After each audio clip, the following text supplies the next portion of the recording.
Hey, what's up? It's your boy Seaport Mike's Automotive Repair. Back with the second one of the Hyundai engine removal slash engine. So I'm pulling this whole powertrain out as a whole unit. Where I left off at was I was telling y'all about these connections where everybody be breaking them. So you simply, squeeze these with a pair of nice long needle nose pliers and pull right up without breaking them. Look, my harness is not broke. So this video is about hints and tricks how to pull this engine out.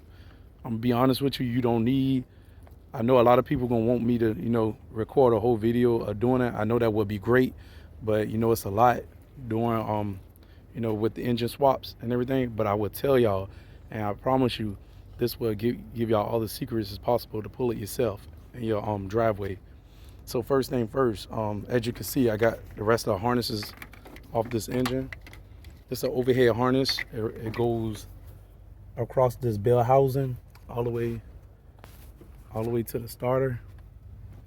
As you can see, the starter lives over there, down there on the left. I got this bracket off. They hold about 12 millimeter bolts right here. Simply zip them off, and 13 mil hold a shaft linkage onto the shifter bracket right here. Simply pull that off, and for my axles, I'm pulling up all my axles. 17 mil socket and a 17 mil wrench will do the job, will do the trick to get this off. As you can see, I got my 17 mil socket on this impact, and I have my wrench right here. Simply hold one side and zip one side off with the socket. As you can see, my bolts right here, my CV axle out. Only thing I did is put a nice big pry bar between this CV axle and this housing here, and pry a little bit, and it'll come right out without no problem. And I also unloosen the tie rod ends, and this is a 17 millimeter also. And I can get you a hammer and whack that a couple of times. Tie rod end will pop right out with no problem. It's really not that bad, guys. And another thing with people that doing these Hyundai swaps, they don't tell nobody about, and that's why I call it a secret, hints and tricks. Mind you, these mounts are gonna have to come out. I already got this bolt out, 17 millimeter, and a wrench and a socket and a ratchet. I get this out just fine. 18 mil hold this bolt on, and 14 millimeter bolts. Now the trick about this mount is they call it hidden bolts. If you see these bolts coming through here, a lot of people wonder, like, well, how am I gonna get this bracket off, this engine mount off? Well, a lot of people don't explain this part to y'all, and I'm about to explain it to y'all now. First of all, as you can see right here, if you take the tire off and you look in this wheel well, you will see two 14 millimeter bolts. Bingo.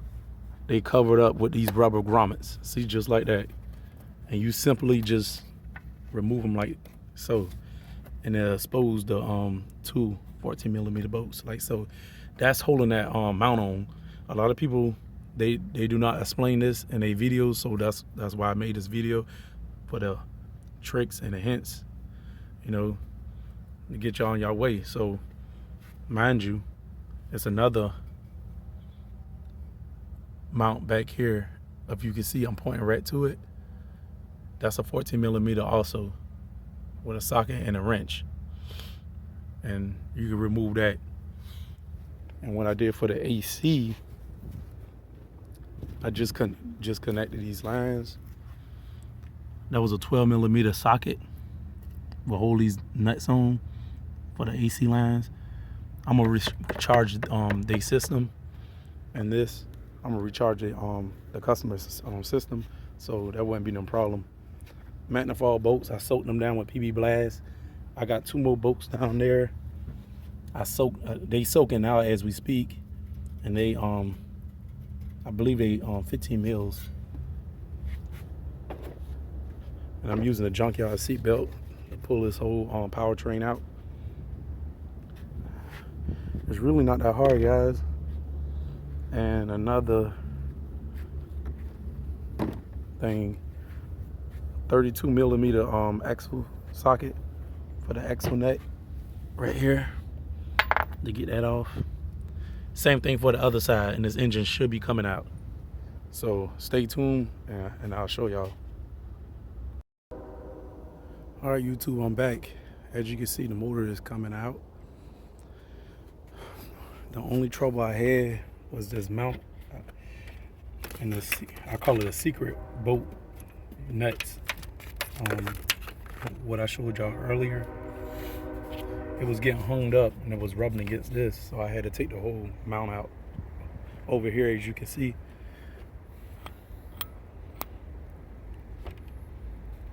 $17 millimeter for that. Ground scrap, 14 mil for that one over here. Transmission ground scrap.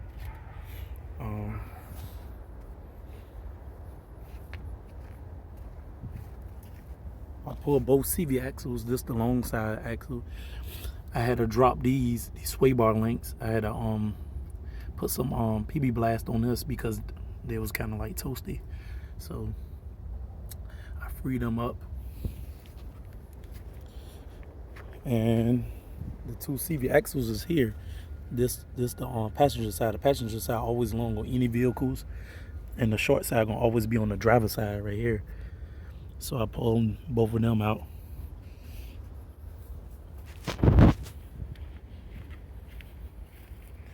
And now she's coming out. Easy peasy.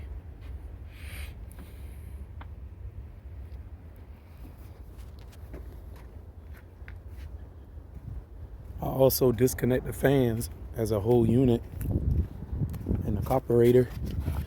Excuse me, the throttle body. Set it all in the back of the trunk with the air cleaner and everything like that. And also, I want to throw out to y'all, keep your bolts like close, like see the exhaust bolts, the nuts. After you take them off, after they you loosen them, put them back right on the stud so you won't misplace them. Everything will go back smooth and easy when you get ready to install a new engine and the alternator. As you can see, the bolts, the tensioner bolts. I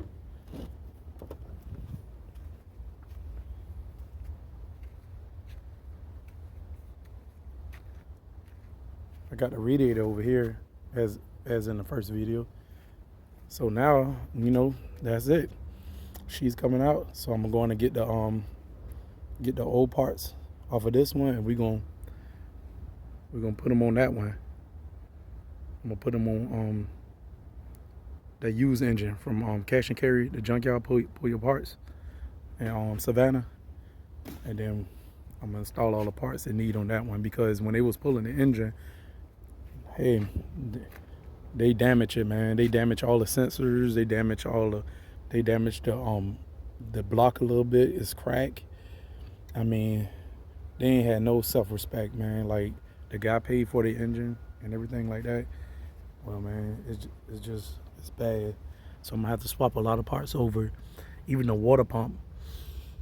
So yeah, that's it, guys. If I left something out, just, you know, drop it below and let me know. As always, you know, see me on the next.